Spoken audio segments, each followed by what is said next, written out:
Guys this is me Lovejit Arora. स्वागत है आप सभी बच्चों का आज की इस क्लास के अंदर। एक नई बहुत ही बेहतरीन सीरीज़ है जिसको मैं शुरू कर रही हूँ। बिल्कुल नाम से आपको पता चल गया होगा कि येस हम लोग बात कर रहे हैं बिल्कुल सोने की ना चांदी की, हम डायमंड की बात कर रहे हैं। बिल्कुल डायमंड क्वेश्चन सीरीज़ है जो कि शुरू हो रही है आज ही की क्लास से। इसमें मैं सारे इंपॉर्टेंट क्वेश्चंस हैं जिनको मैं सॉल्व कर करके आपको है जो बताऊंगी। सारा सिलेबस इसके अंदर हम लोग कवर करेंगे और मेरी कोशिश रहेगी कि अगर ये आज 11 तारीख है तो आपके एग्जाम से ठीक एक दिन पहले तक भी इसमें क्लासेस हैं जो आती रहे। बहुत मन था कि सीरीज़ को हम लाइव करें, लेकिन लाइव में बहुत सारी चीज़ें हैं जो हो जाएंगी।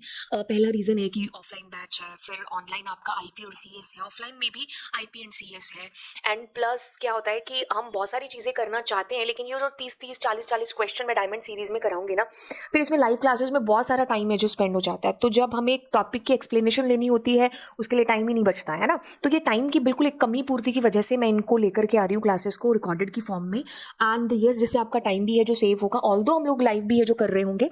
तो चलिए फिर चलते हैं और स्टार्ट करते हैं इसको। And questions diamond question series and computer science. चलिए तो फिर पाइथन के साथ में शुरुआत करते हैं। विच of the following statement would give an error after executing the following code. ठीक है, तो हमें स्टेटमेंट 1, स्टेटमेंट 2, स्टेटमेंट 3, 4, 5 जितनी भी दे रखी है, तो क्या एरर है हम ये बता रहे होंगे। सबसे पहले तो आप देखो कि आपके पास डिक्शनरी ठीक है, मतलब ज्यादातर जो एरर्स होती है सीबीएसई के क्वेश्चन पेपर के अंदर, एरर वाले के अंदर इफ वाली कंडीशंस होती है, इंडेंटेशन होती है, उनमें एरर होती है ना। बट इस क्वेश्चन के अकॉर्डिंग हमारे पास देन कीज हैं, देन हमारे पास वैल्यूज हैं, कीज हैं एंड वैल्यूज हैं। S1 हमारा बिल्कुल सही है और हम इसको प्रिंट भी कर रहे हैं। अब हमने कहा कि इसका जो सब्जेक्ट है और उसके अंदर दो के अंदर हम डाल दें। अगर हमने कहा यहाँ पर सब्जेक्ट, यानी कि हम सब्जेक्ट पर पहुंचे सुपर डुपर कूल है, अब उसका भी 0, 1 एंड 2, क्योंकि तो लिस्ट इज म्यूटेबल तो ये अलाउ कर देगा आपको। तो हमने यहाँ CS की जगह IP को दे दिया, तो ठीक है, हमारे पास चेंज हो गया, ये भी लाइन करेक्ट है। अब हम कह रहे हैं मार्क्स, ठीक है, और अब हम कह रहे हैं कि इसका 0, 1 और 2 वहां चेंज हो जाए। तो आपको ये चीज पता है ना कि ट्यूपल इज इम्यूटेबल, तो आप कोई चेंज करने की कोशिश करेंगे तो भी वो चेंज अलाउ नहीं करेगा। तो सीधी सीधी S4 के अंदर हमारे पास गलती हो गई। स्टेट ट्रू और false. Tuple is the data type in Python which contain data in key value pair. बिल्कुल गलत है। अगर की वैल्यू पेयर की बात होती है तो हम डिक्शनरी की बात करते हैं। ट्यूपल के अंदर हमारे पास जो है डेटा होता है, इंटीजर, स्ट्रिंग, कुछ भी आप दे सकते हो, बट जो भी डेटा होगा दैट विल बी चेंज नहीं हो सकता। ठीक है, जो भी हमने एक बार डेटा रख दिया क्रिएशन के टाइम पर, सो रख दिया। लेकिन कीज और वैल्यूज हमारे पास डिक्शनरी के अंदर पेयर होते हैं। विच of the following is not a keyword.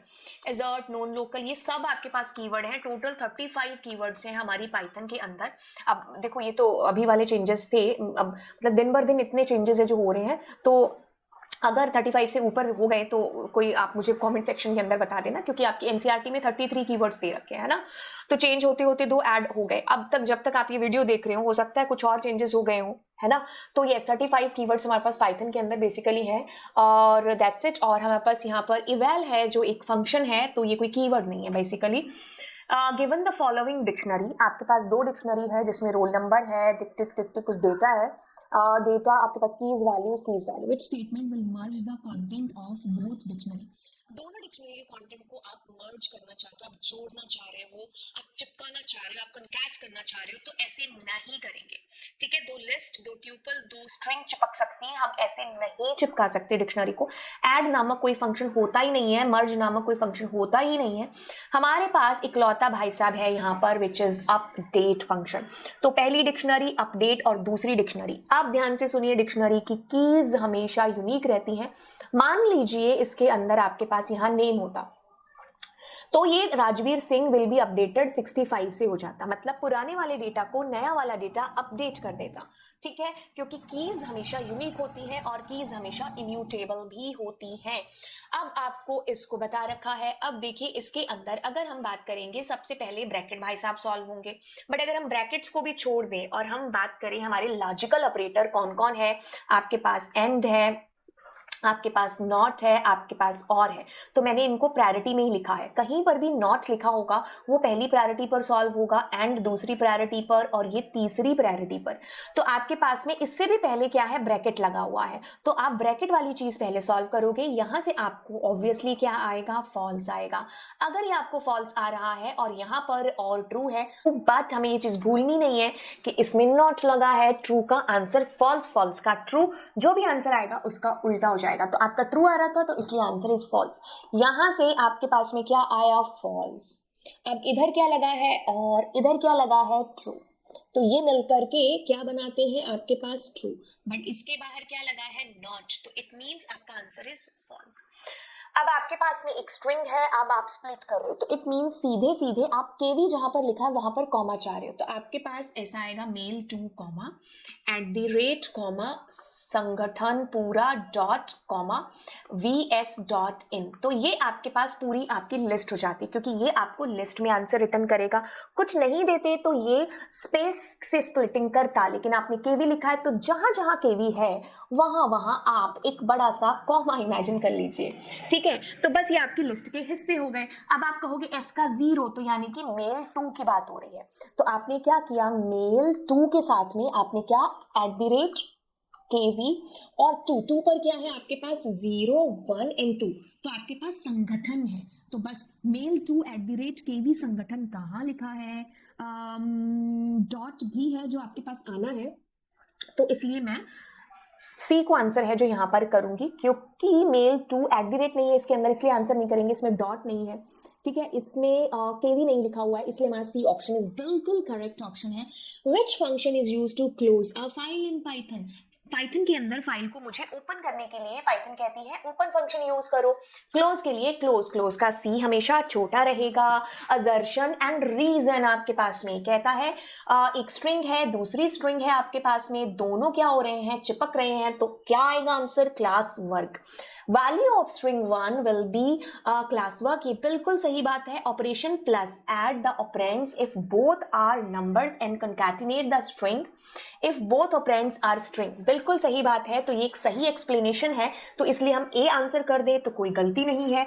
Comma separated value is a file format for data storage which looks like a text file, ठीक है। यस, CSV फाइल आपकी एक तरीके से टेक्स्ट फाइल ही होती है, बट जब आपको आपके डेटा को रोज एंड कॉलम्स की फॉर्म में देखना है तब हम इसका यूज करते हैं, किसका, CSV फाइल का। एंड यस, ये हमारी टेक्स्ट फाइल ही होती है, और जैसे असर्शन आपका सही निकले तो अब क्या हो सकता है, अब आपका ये या ये आंसर है जो बेसिकली आ सकता है, तो आपका ऑप्शन ए और बी में से सही हो सकता है। ए पर मैंने कलर कर रखा है, बट इससे आप ये मत समझिएगा कि यही आंसर है।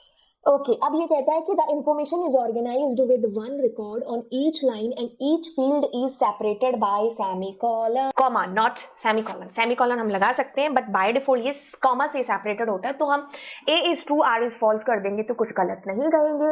रीड लाइन्स, ध्यान से सुनिए, आपके पास में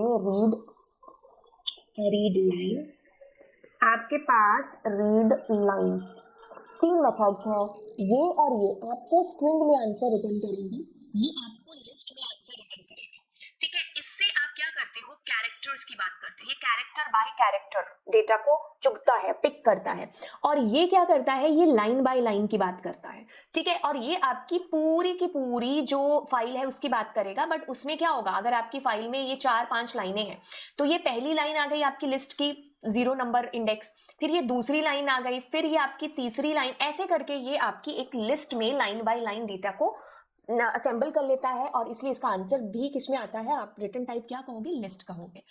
ओके, अब ये आपके लिए एक होमवर्क है जिसको आप करेंगे और नीचे कमेंट सेक्शन में बताएंगे होमवर्क 11, ये वाला 12 एंड ये वाला 13, ठीक है। तो तीनों होमवर्क आप मुझे नीचे कमेंट सेक्शन में बताएंगे, इनको आगे किसी न किसी वीडियो में मैं डिस्कस कर ही लूंगी। When reading a file using the file object, what method is best for reading the entire file into a string? क्या बोला है, स्ट्रिंग की बात करी है, ठीक है। एंटायर फाइल हम किससे करेंगे, मैंने कहा ना कैरेक्टर बाय कैरेक्टर, आपकी फाइल के अंदर का सारा डेटा चुग लिया जाएगा, फैच कर लिया जाएगा रीड के थ्रू, ठीक है। तो अगर हमारे पास होता लिस्ट तो हम रीड लाइंस करेंगे, ठीक है। Which option is correct about this program, आपके पास में एक टेक्स्ट फाइल है, उसका यहाँ पर मोड लिखा हुआ है, फाइल का नेम है, फ्लश फंक्शन यूज किया है एंड क्लोज करा है आपकी फाइल को। ओके तो which is correct. Compilation error तो नहीं लग रही है, run time error flushes the file when closing them. हाँ तो ये आपके पास में हो सकता है क्योंकि ये बफर को एक तरीके से क्लीन कर देता है। ठीक है, तो अब आप फर्दर आगे कोई ऑपरेशन है जो करवा सकते हो, इसका आउटपुट पर वैसे कोई असर नहीं होता है। ठीक है, बस आपको बफर क्लीन का जो फंडा है बस उसको समझना है कि बफर क्लीन हो जाता है।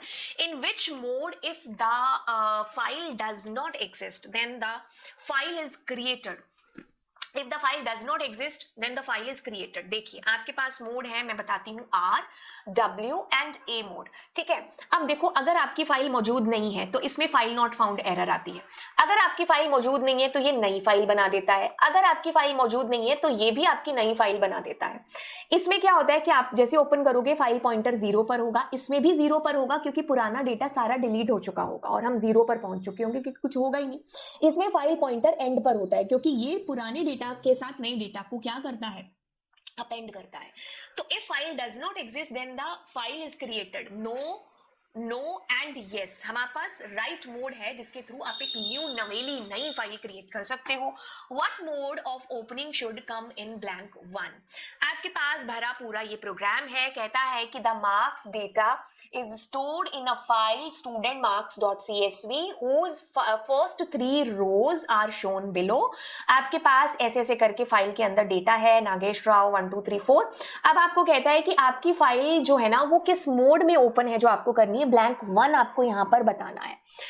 अब इसको देख लेते हैं, कहता है कि enter your roll number. Input करा आपने एग्जैक्टली हॉल टिकट और आपने रोल नंबर को इनपुट कर दिया, नेम और रोल नंबर आपने इनपुट करा लिए और ये मैसेज दे दिया था यूजर को। अब आपने फाइल को ओपन करा है। अब आप थोड़ा सा आगे नजर मारो कि यहाँ पर क्या कर रहे हो, आप रीड करा रहे हो ना, है ना, आपने क्या किया है, फाइल को रीड करा है। तो अब आप क्या करोगे, nothing is needed, r is by default, आप आर से ही ओपन करोगे। अगर आप आर लिखोगे ना ही लिखोगे तो भी कोई दिक्कत नहीं है। देखो मैंने कैसे आइडिया लगाया, क्योंकि इसके जस्ट बाद जो फाइल का ये ऑब्जेक्ट है आप इसे रीडर कॉल करा रहे हो तो डब्ल्यू का तो सवाल ही पैदा नहीं होता ना। अब आके कहते हो कि what statement respectively should come in blank 2 and 3। Choose the best answer. 2 और 3 के अंदर देखिए क्या चीज है।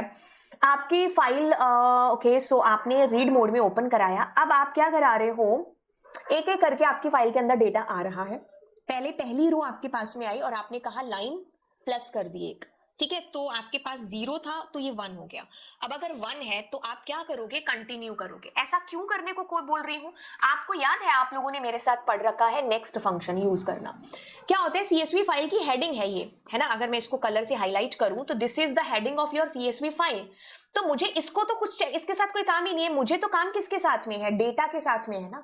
तो मैं पहले पहले वाले टाइम पर कंटिन्यू ही करूंगी ना यहाँ पर कि भाई यहीं से वापस चले जाओ। Why, because I want Nagesh Rao Simon, यहां से मुझे काम है। ठीक है, मुझे फर्स्ट वाले से हेडिंग से काम ही नहीं है तो मैंने कंटिन्यू यहाँ पर लगाया। ठीक है, अब आगे क्या करना है, अब आगे हो क्या रहा है। अगर आपको प्रोग्रामिंग थोड़ी बहुत भी आती है ना तो भी आप इससे देखो, इसको पढ़ो, इसके जो आइडेंटिफायर के नेम है ना उसी से ही आपको चीजें समझ में आ जाएंगी। अब ये कुछ ऐसा कर रहा है कि इनको लोअर में कन्वर्ट करा के ना कुछ मैचिंग सी करा रहा है। ठीक है, अब इसने कहा कि अगर तो डेटा फाउंड हो गया तो ट्रू, नहीं तो आप इनमें चेंजेस कर दो। ठीक है, अब क्या कर रहा है, जैसे ही चेंजेस खत्म हो जाते हैं तो हम यूजुअली ब्रेक मारते हैं ना, कंटिन्यू करके करोगे क्या, तो we will be putting break here. ठीक है, प्रोग्राम नहीं भी समझ में आ रहा है लेकिन आपने प्रोग्राम्स इतने तो देख तो लिए होंगे ना आंखों से, प्री बोर्ड 1 में, 2 में, हाफ ईयरली में, आपने सैंपल पेपर में कहीं तो देखे होंगे। तो बस देखने से आप उसको पढ़ो और बस फिल इन द ब्लैंक्स ही तो करना था इस क्वेश्चन के अंदर। What is the data type of variable match found? Match found के अंदर boolean data type है आपके पास में। boolean में 2 है, एक तो true है और एक false है। true का T, false का F, none भी एक data type है, बट मैं इनमें बता रही हूँ none, true, false इनके ही first letter हमारे पास capital होते हैं। For the names shown in the sample data, assuming the roll number is entered correctly, which of these not find a match? सारी मेरे रोल नंबर जो मुझे ढूंढना है ना वो मैंने क्या किया है, यहाँ पर सही एंटर किया है। ठीक है, तो अब ये कह रहा है कि कौन सा नाम आप यहाँ पर एक्सपेक्ट करते हो कि जो है मैच मतलब करेक्टली नहीं होगा। नगेश राव, तो सिमरन एंड सिमरन शाह, देखो तो आपके पास मिसमैच है। फिर रवि गुलाटी एंड सिमरन शाह, शाह का देखो एस बी है वैसे, बट हम यहाँ बी को मान करके चल लेते हैं। क्यों, क्योंकि सिमरन शाह है ना कि सिमरन है आपके पास में, है ना।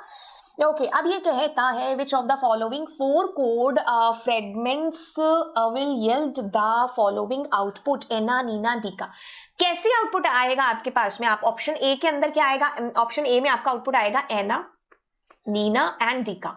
इसमें भी आपका सेम आएगा, इसमें भी आपका सेम आएगा, बट इसमें न्यू लाइन आ रखा है ना, तब आपका आउटपुट विल भी ऐसे ऐसे ऐसे आएगा। ठीक है, तो मैं ऑप्शन ए और डी को, ए को क्यों, oh my bad, okay so इसके अंदर क्या है आपके पास ट्रिपल कोट्स का यूज हो रहा है। ठीक है, तो ट्रिपल कोट्स का हम यूज ही मल्टी लाइन के लिए करते हैं, इसीलिए इसमें ए आपका आंसर सही है, वैसे डी तो था ही सही। ठीक है, मल्टी लाइन जब मुझे एक से ज्यादा लाइन चाहिए तो I will be putting triple quote here.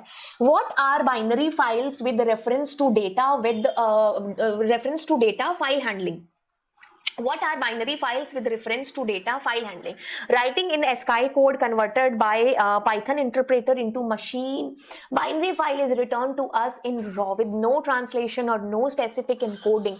Yes, हम C को यहाँ पर करेक्ट ऑप्शन कर देंगे तो बिल्कुल सही रहेगा। क्यों? क्योंकि जो भी डेटा हम मान लीजिए कोई बाइनरी फाइल है उसको हमने नोटपैड में ओपन करने करा तो क्या होगा, नोटपैड में ओपन करते ही हमें जो है ऐसे अजीब सा डेटा दिखाई देगा, रॉ डेटा जो हमें समझ में ही नहीं आएगा। ठीक है, तो हमारे पास ये वाली जो बात है what are binary files exactly ये है। ओके, सीक्वल की बात करते हैं, कहता है write a small Python program to insert a record in table T with attribute title and ISBN. ध्यान से सुनिएगा, हम पाइथन प्रोग्राम की बात कर रहे हैं और हमें डेटा को इंसर्ट करना है टेबल में, दैट मीन्स हम कनेक्टिविटी की बात कर रहे हैं, कनेक्टिविटी के प्रोग्राम की। ठीक है, तो हमारी टेबल है और हमें उसके अंदर डालना है ये data.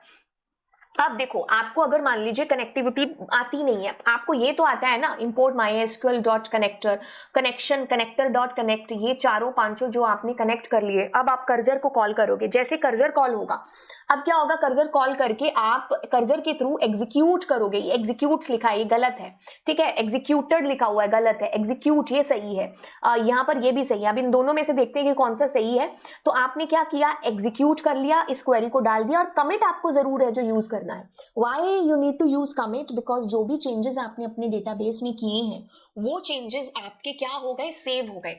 MySQL dot connector, then MySQL connector dot connect and फिर आपने कर्सर एंड देन, हाँ इसमें इनपुट इनटू लिखा है, ये वाला आपका सही है, इंसर्ट इनटू। ठीक है, तो ये ऑप्शंस मैंने कितने पजल बनाए, मैं खुद ही पजल हो रही हूँ, खुद ही नहीं मिल रहा। ठीक है, तो आपके पास ये लास्ट वाला इज ओके, कुछ नहीं, आपको क्या करना है, import MySQL dot connector, connect में 4 सेनापति लिखने हैं, कर्सर कॉल करना है, एग्जीक्यूट्स में क्वेरी लिखनी है और कमिट कर देना है।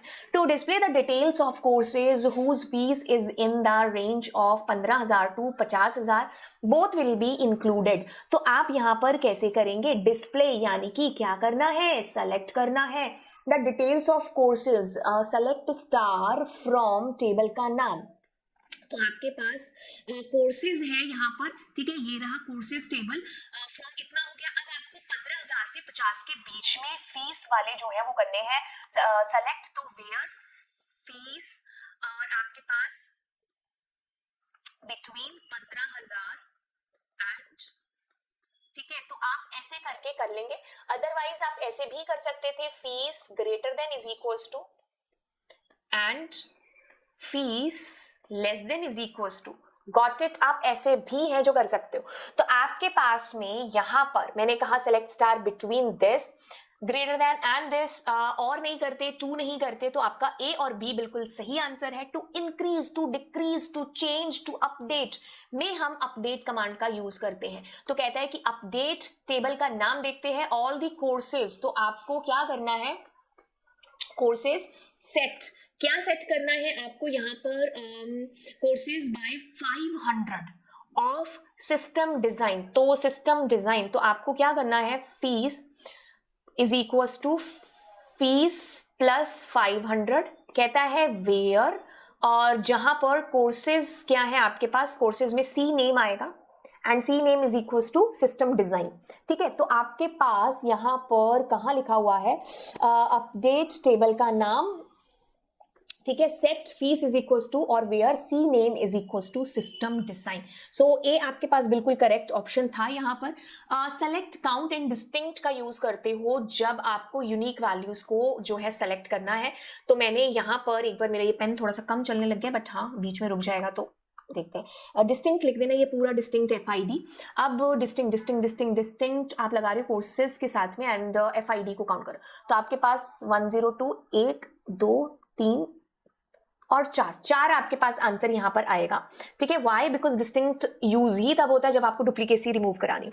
कंस्ट्रेंट्स क्या है? कुछ रूल्स हैं जो आप अपनी टेबल की एक्यूरेसी बढ़ाने के लिए, रिलायबिलिटी बढ़ाने के लिए आप लगाते हो। मान लीजिए बिना कंस्ट्रेंट के आपने कोई टेबल बना ली, अब आप उसमें डुप्लीकेट डेटा डाल सकते हो? जी हाँ।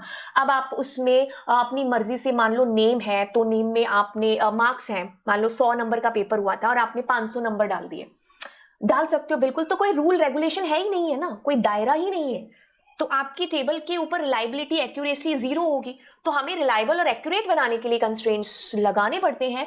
की कंस्ट्रेंट्स इन इज अ की on field or set of fields. A constraint is a condition to check application on a field or set of field. Constraint is null state. Constraint ना आए, हमारे पास B option इस बिल्कुल सही है कि हम अपने टेबल के ऊपर इसको लगाते हैं। आप अपनी भाषा में इसको लिख सकते हो। डिलीट एंड ड्रॉप, डिलीट हमारी DML की कमांड है, ड्रॉप हमारी DDL की कमांड है, और डिलीट के बाद हम वेयर क्लॉज का यूज कर सकते हैं क्योंकि वी कैन स्पेसिफाई देयर कि हमें इसको डिलीट करना है। ड्रॉप के बाद we can't use any where clause because drop DDL की कमांड है, तो इसलिए स्ट्रक्चर के ऊपर काम करता है। आपको पूर्णतः मेमोरी से आपकी टेबल डेटाबेस डिलीट करना है, तब आप इसका यूज करते हो। डिलीट का आप यूज तब करते हो जब आपको स्पेसिफिकली किसी रिकॉर्ड को डिलीट करना है, या फिर आप अपनी टेबल के अंदर के सारे रिकॉर्ड्स को डिलीट करना चाहते हो, but you don't want to delete your actual table, बस हम सिर्फ डेटा को डिलीट करने की बात कर रहे हैं। तो इसके अंदर आएगा आपके पास में डिलीट फ्रॉम टेबल का नाम वेयर क्लॉज। अगर वेयर क्लॉज नहीं लगाएंगे तो सारी टेबल के अंदर की रोज डिलीट हो जाएंगी। ओके, लेकिन हम वेयर क्लॉज से स्पेसिफाई कर सकते हैं कि इसको डिलीट करना। ड्रॉप के अंदर अगर हम लिखेंगे ड्रॉप टेबल का नाम और ड्रॉप टेबल का नाम, तो हमारी पूरी टेबल जड़ से डिलीट हो जाएगी, मतलब मेमोरी से। अब आप इसमें से ढूंढते फिरना, मैंने आपको सारी चीजें बता दी। ऑल्टर एंड अपडेट के बीच में अंतर जी, ऑल्टर क्या चीज है? देखिए ध्यान से सुनिए, ऑल्टर आपकी DDL की कमांड है, अपडेट आपकी DML की कमांड है। वैसे ही जैसे मैंने पहले बताया था कि अपडेट के साथ आप वेयर क्लॉज यूज कर सकते हो, ऑल्टर के साथ नहीं यूज होगा क्योंकि वो टेबल की स्ट्रक्चर को चेंज करेगी।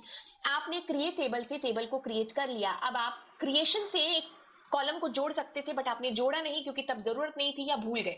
अब बनी हुई टेबल की स्ट्रक्चर में चेंज करना है तो आप ऑल्टर से ये काम कर सकते हो। आप टेबल का नाम चेंज कर सकते हो, आप एट्रीब्यूट्स का नाम चेंज कर सकते हो, आप किसी का डेटा टाइप कम ज्यादा कर सकते हो with the help of alter. Alter से आप स्ट्रक्चर में बदलाव कर सकते हो। बट अगर मान लीजिए किसी का नाम रणछोड़दास श्यामल दास था, उसका सरनेम लगाना भूल गए या लगाया नहीं या जरूरत नहीं पड़ी, अब मुझे फ्यूचर में लगाना है, तो मैं उसका डेटा अपडेट करूंगी। ठीक है, जैसे मान लीजिए आधार कार्ड में आपका एड्रेस चेंज हुआ, तो आप नया आधार कार्ड नहीं बनवाएंगे, आप पुराने वाले को क्या करेंगे? अपडेट। तो ऑल्टर टेबल का नाम, ऐड प्राइमरी की भी ऐड कर सकते हो, और प्राइमरी की के बाद एट्रीब्यूट, मतलब इसे प्राइमरी की ऐड करना, डिलीट करना, यूनिक की जोड़ना, ये सब हो सकता है। अपडेट के साथ सेट का यूज होता है। अपडेट टेबल का नाम set attribute is equal to change, and we can put where clause as well if we want to do the specific changes, कि इसी में ही चेंजेस है जो हो। अब मैंने सारी चीजें बता दी हैं, आप अपने तरीके से लिख सकते हो। Right a function in Python जिसका नाम है पुश ARR, वेयर ARR क्या है? आपकी एक लिस्ट है। From this list push all numbers divisible by 5 into a stack। समझिए चीज को, कितनी इजी चीज है। स्टैक आपको आना चाहिए। अगर स्टैक मतलब नाम से नहीं डरना आपको, स्टैक इज जस्ट टोटली आपकी लिस्ट है। आपको लिस्ट आती है तो आपको स्टैक आता है, क्योंकि हम लिस्ट से ही इंप्लीमेंट करते हैं स्टैक को। Push all the numbers which are divisible by 5 into a stack implemented by using a list। display the stack if it has at least one element, otherwise display appropriate message। कहानी कहती है कि हमें stack के अंदर जो divisible है 5 से, उन्हीं को पुश करना है। तो ऐसा कोई फंक्शन आप बना रहे होंगे, मैंने पूरी चीज आपके साथ कर दी। क्या किया? यहां से हमारा फंक्शन कॉल होकर के यहां जाएगा। आपने एक फॉर लूप चला दिया। फॉर लूप में डिविजिबिलिटी बाय 5 हमें देखना है। अगर हम x की बात करेंगे नहीं, तो ये तो सिर्फ इंडेक्स है जो उसके 0 1 2 3 वो डिविजिबिलिटी देखेंगे। मुझे तो डेटा को डिविजिबल देखना है, और आप मोड का यूज करते हैं जब हम ये पता करना चाहते हैं कि वो डिविजिबल है कि नहीं है, जैसे ऑड इवन के अंदर। तो बिल्कुल बी हमारा यहाँ पर करेक्ट होने वाला है। Write a function in Python जिसका नाम है पॉप। वेयर ARR एक स्टैक है implemented by a list of numbers, function returns the value deleted from the stack. बस आपको क्या करना है, ARR.pop करना है। बाय द वे ये पूरा कोड आपके सामने लिखा हुआ है। एक स्टैक आपने बनाया, लेकिन ये ट्यूपल है। आप यहाँ पर लिस्ट को देखो, ये लिस्ट है, यहाँ पर गए, लेंथ देखी, अंडरफ्लो और पॉप आपने कर दिया। ठीक है, तो ये बिल्कुल बिल्कुल बिल्कुल ठीक है, लेकिन ये मैंने यहाँ पर ऐसा क्यों लिखा हुआ है? ठीक है, तो यहाँ st-1 किया है, लेंथ नहीं, ये गलत होगा। तो हमने यहाँ पर यस बस st.pop ही तो आपको करना था। ठीक है, st नहीं, यहाँ पर ARR आना चाहिए। क्यों? क्योंकि आपके क्वेश्चन में ARR दे रखा है। ठीक है, so this is all about it. And एक सेकेंड आगे चलते हैं। ओके, सो यस हमारे पास जो है हो चुका है complete first class. And yes, कैसा लगा आपको पहला क्लास? तो आप मुझे नीचे कमेंट सेक्शन में बताइएगा। ये ऐसी सीरीज है जो मैं 4 AM के अराउंड है, जिसको मैं लॉन्च करूंगी। एंड 5 to 10 मिनट सीरीज भी है जो चल रही है चैनल के ऊपर, आप उसको भी वॉच आउट करिए। छोटी छोटी वीडियोस के थ्रू मैंने आपके बड़े बड़े टॉपिक्स हैं जिनको कंफ्यूजन है, जो जिनका दूर कराया है। एंड यस, आप कमेंट सेक्शन में बताइए और लाइव क्लासेस के अंदर आइए एंड दोस्तों के साथ में क्लास को शेयर करिए। Bye bye all.